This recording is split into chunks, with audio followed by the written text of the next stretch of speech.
I'm Mercedes, here to tell you a little bit about Anchor. Anchor is the easiest way to make a podcast. Anchor gives you everything you need in one place for free, which you can use right from your phone or your computer. Creation tools allow you to record and edit your podcast so it sounds great. They'll distribute your podcast for you so it can be heard everywhere. Spotify, Apple Podcasts, Google Podcasts, and many more. You can easily make money from your podcast with no minimum listenership. Download the Anchor app or go to anchor.fm to get started.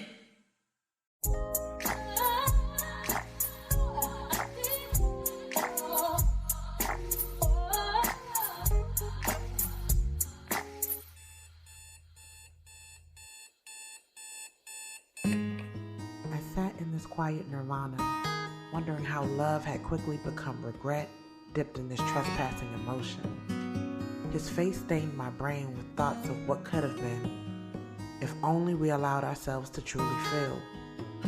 Loving you wasn't hard, but accepting that I've lost you forever, that shit hurts.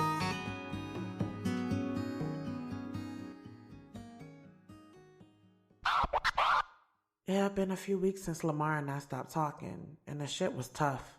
No phone calls, no funny texts, no happy hours. It was a feeling I hadn't felt in a while. Heartbreak.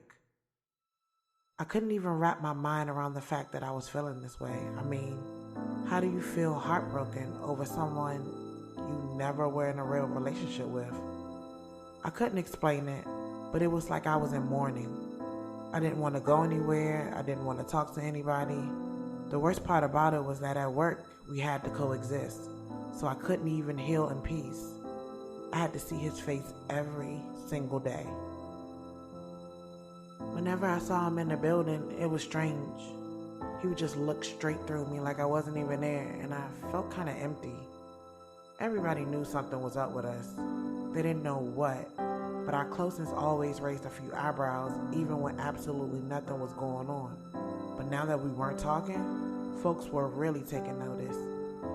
I didn't give a damn about them, though. I just wanted my friend back.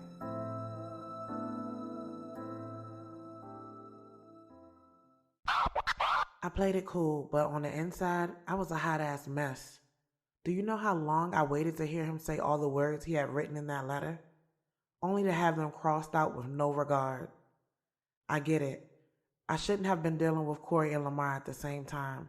But technically, I was single, and since Lemar and I never made anything official, I was free to do whatever and whoever I wanted. But I agree. I should have just been upfront about the shit, and I never should have been messing with two dudes in the same damn building. I got cocky. I was feeling myself for a little while, thought I was the shit. But life always has a way of snapping us back to reality. But this just isn't the way I wanted shit to happen. At the end of the day, Lemar was one of my best friends, and I hurt him. I felt like shit. I had to find a way to make it better, but I didn't know where to start. He was giving me the silent treatment, so our interaction was limited, but I knew I had to do something. I decided that I would approach him during recess time. You know, just to make small talk. All of the teachers' assistants were outside watching their students play and sharing a little bit of work gossip. I walked over to the playground where I knew he usually stood, and there he was. You know, it's just something about a man who's upset with you. They always seem to look extra yummy, and yes, he was looking so damn good, but he refused to look in my direction. I know he saw me, but he just didn't want to give me the satisfaction of knowing he did. Hey. Hey. How are you? It's been a while. Yeah, I've been busy. Listen, Smith, I'm... Keena. Huh? Don't. Don't what? I said don't. Damn. He actually said my first name. I know this is weird, but Lemar and I usually called each other by our last names. That's just something everybody did at work. But even when we became real friends, we just continued doing it. It was just comfortable for the both of us. But hearing my name come from his lips was so foreign, and I honestly wasn't sure how I felt about it. I don't want to discuss it. It doesn't matter. We good. But we're not good. I haven't talked to you in weeks. Listen, I said we good. Smith, I just need to talk to you. I have to get these kids back in the building. Recess is over. I'll get up with you later. He was just so dry and nonchalant about it. Not that I blamed him, but damn, I just wanted to talk, clear the air, and then move on. Part of me was actually glad it was over. I didn't have to second guess his every word or think more into it than it was. I didn't have to lie about going to see Corey or fake like we were only just friends at work when we both knew it was way more. I was completely free to do whatever the fuck I wanted to do without feeling guilty. But I still felt empty. I watched as he walked the students inside, and part of me wanted to cry. I knew I had to finally let Lemar go. It was tough, but I knew it was for the best. We were good for each other. I truly believe that. But the timing was just so fucking off. Perhaps it just wasn't in the cards for us.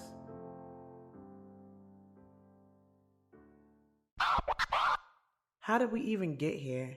The transition from co-workers to friends and then friends to lovers. It was just so gradual, and yet somehow it happened so quickly.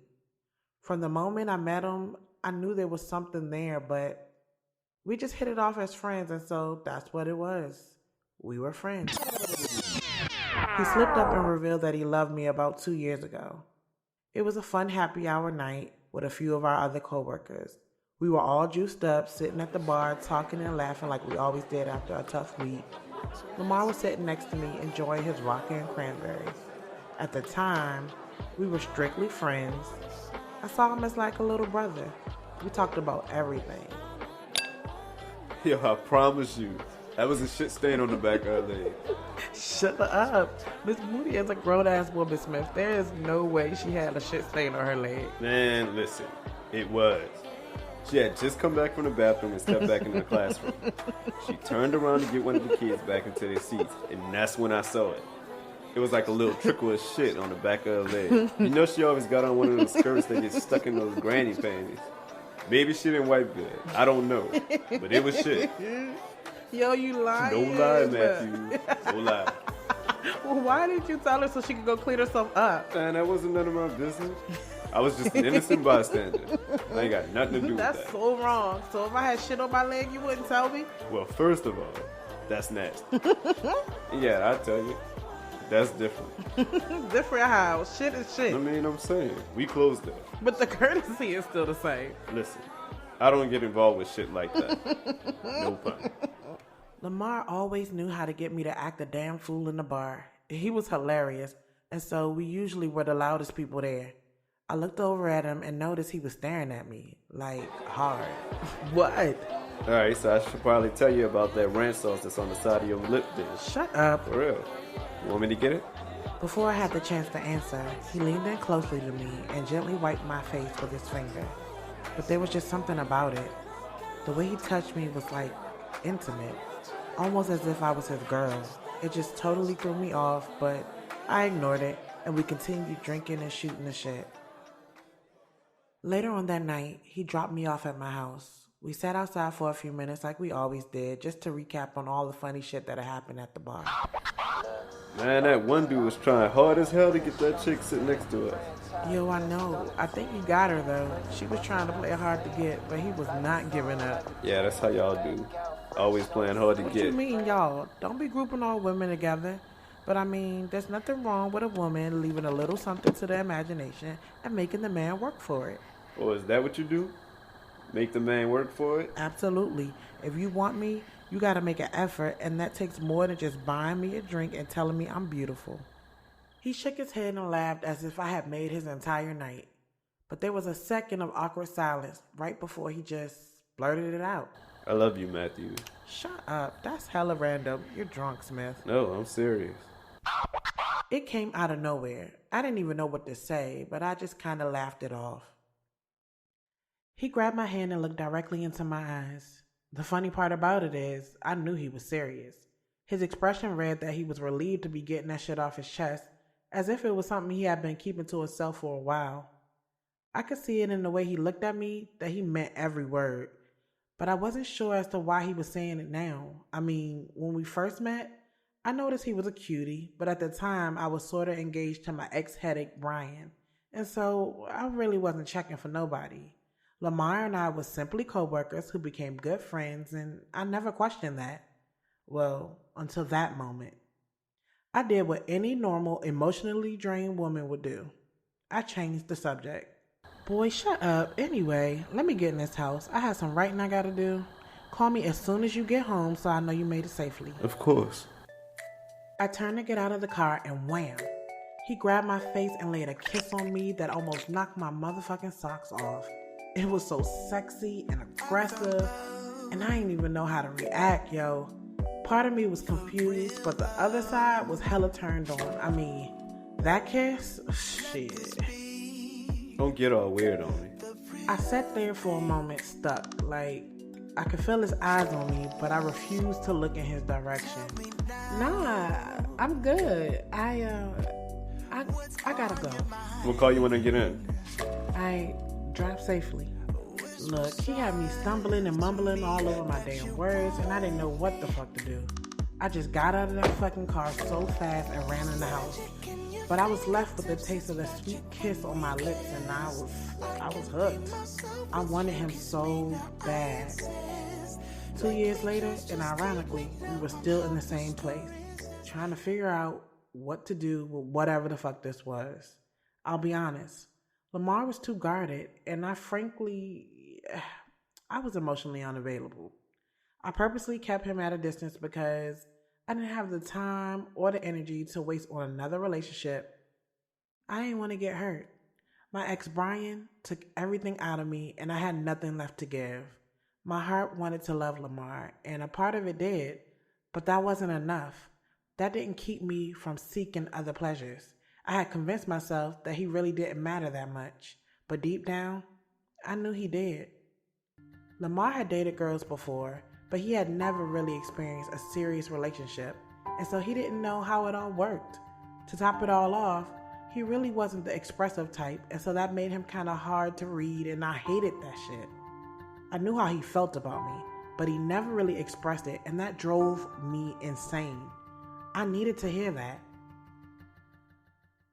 I tried to be patient and understanding, because he's a few years younger than I am. I tried to wait it out, but eventually I got tired of waiting, and I guess seeking someone else just helped me pass the time.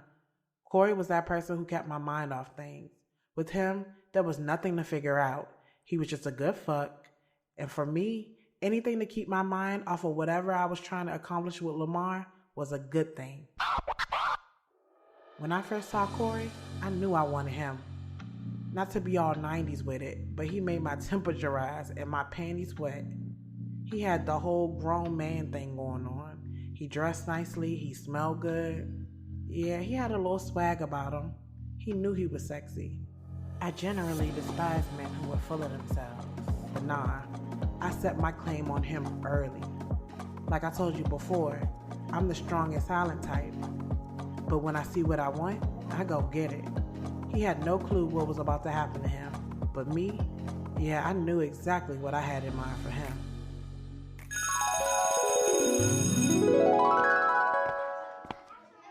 Hey, how are you? Hello, I'm good. I'm new here. My name is Corey Patterson. Nice to meet you, Mr. Patterson. I'm Keena Matthews. Oh, yeah? I've heard your name a few times around here today. What? Oh, no, it was nothing like that. I mean, everyone spoke highly of you. And since we're in the same class, I thought that maybe you can give me some good insight on the students. Oh, okay. Well, yeah. Whatever you need, just let me know. Well, I'll make sure I take you up on that offer. Good. You do that. Before long, flirting became a natural part of our interactions. We definitely had this whole strong sexual energy between us. But aside from that, he could sure work my nerve. Maybe it was sexual tension, but there were days where I honestly just wanted to punch him in the face. Silent treatment often became my way of dealing with him, or not dealing with him. But what else do you do when someone just irritates you to the core? Oh yeah, you might need to try fucking the shit out of them. After a year of our love-hate flirting antics, it finally happened.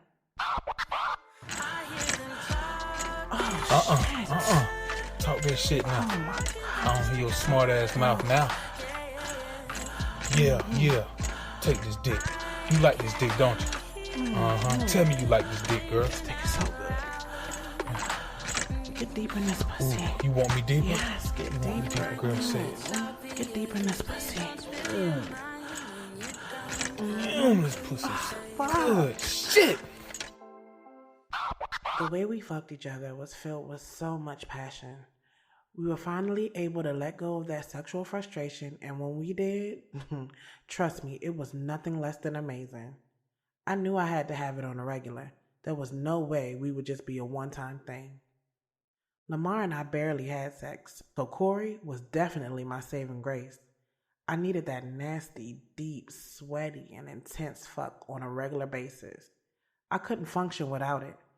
Nobody wanted to see the sexually deprived Keena Matthews. She was not a nice person. I was doing the world a favor. And let me just clear this up. Lemar and Corey were never friends, but they saw each other around the building, and they were cordial. I did notice Lamar's jealousy when I started giving Corey a little bit of attention, but I didn't know how to receive it.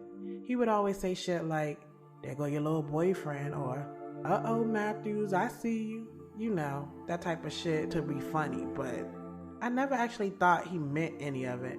Just thought he was giving me a hard time, and that's it. But it seems like he knew all along.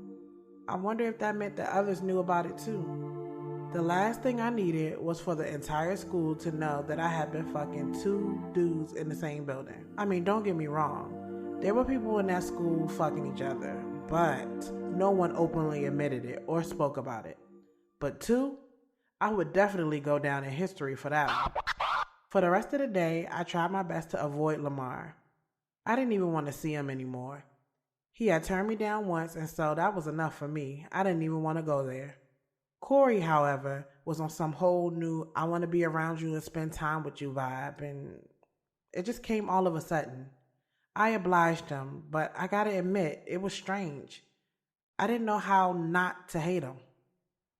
Yo, you still need that ride to the train station? Yeah, sure, thanks. I appreciate it. No problem. I'll be out front when the kids dismiss. Alright. That was our little code, but the only train I would be riding was that big, fat-ass dick. We had plans to go back to his place after work, and I would usually stay the night and go to work from there in the morning. We did that frequently. So, when did y'all become all chummy? Yanni, don't start. What? I'm just asking. I mean, you and Smith around here giving each other the silent treatment, and now you and Corey all buddy-buddy all of a sudden? What's your point? I just think it's messed up. Like, you never really gave you and Smith a chance. He's in love with you. Why don't you see that? Why does everybody assume they know what's going on with me? If he loves me so much, why do I have to coax him into saying it? Why aren't we in a relationship? Answer that. He just doesn't know how to express himself, but you know how he feels. Hell, I know how he feels. We all do. This shit is just complicated, and I'd rather not even do it anymore, okay? With Corey, we just fuck, hang out, and just keep shit as uncomplicated as possible. That nigga is falling for you too. So now what you gonna do? Corey? Nah, it's not like that with us. Maybe the problem is you're so wrapped up in your own shit that you don't even see the truth. Smith is in love with your ass, and now Corey is too.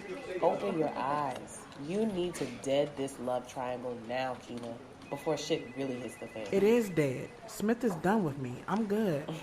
And when did that happen? The night of my party. I didn't tell nobody because I'm just trying to get over it. But to make a long story short, Smith knows about Corey and doesn't want to deal with me anymore. Shut up. You're lying. Girl, I wish I was lying. I knew y'all were mad at each other, but I didn't know it was that serious. Why didn't you tell me? Oh my gosh. Are you okay, girl? I'm dealing with it. I mean, I don't even want to discuss it right now. I just want to let it go. Are you sure about that? You just want to throw everything away? I don't want to talk about this right now. We'll talk later. Girl, call me when you get home. I'm not going home tonight. I'll text you later though. Nobody seemed to get it, but I really didn't care. Yes, Lemar was perfect for me and the man of my dreams, but if he didn't see that, how the hell was that going to work? I wasn't in the habit of trying to keep a man that didn't want to be kept. As simple as that. If he wasn't sure how he felt about me, then I sure wasn't about to force it. Period. I did miss his friendship and I wanted it back more than anything. But right now, I knew that just wasn't going to happen. After dismissal, I grabbed my things and headed for the door. Corey had his car parked right in front of the doorway. He was waiting on me. I walked out of the building and immediately noticed Lemar directly across from where I stood. He was sitting in his car just watching me. My entire body turned cold. I mean, I knew that he knew about Corey now, but I just couldn't let him see me get in that car. I just couldn't. I stood there for a few moments and our eyes locked. He would not drive off. He sat there in the parking lot, just staring at me. Part of me wanted to run, but where the fuck would I go? I was already standing there looking crazy as hell. I just shook my head and sighed. I knew that my next move was about to seal my fate.